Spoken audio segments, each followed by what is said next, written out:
So yan ang aming punkan na nilipat sa malaking paso. Yun, dati ay talagang nang dumating sa akin galing sa GNT, no, ay parang hindi mabubuhay. Pero ngayon buhay na siya. Yan, grafted punkan. Yan.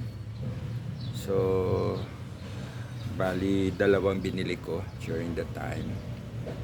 Yan. So yan siya. So nawa ay mabuhay itong isa. Itong isa ay mataas, no? Matangkad siya yung isa. Sana mabuhay na sila tuloy-tuloy. Yan. Yan. So yan.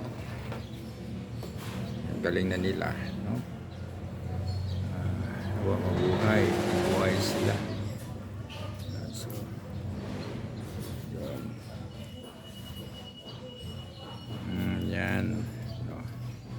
So kailangan ko rin sigurong fertilizer para sa kanila.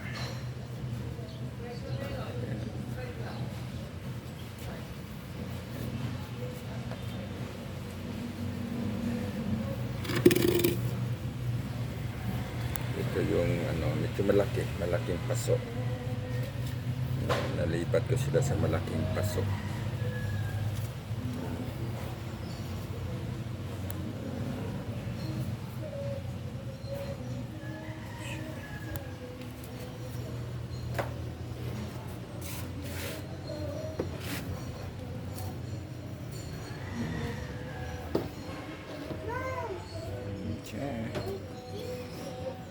I-update ko kayo niyan. Yan. Update ko kayo pag malaki na to. Yan.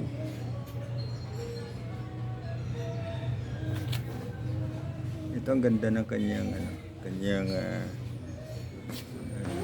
tubo rin. Grafted. Yan.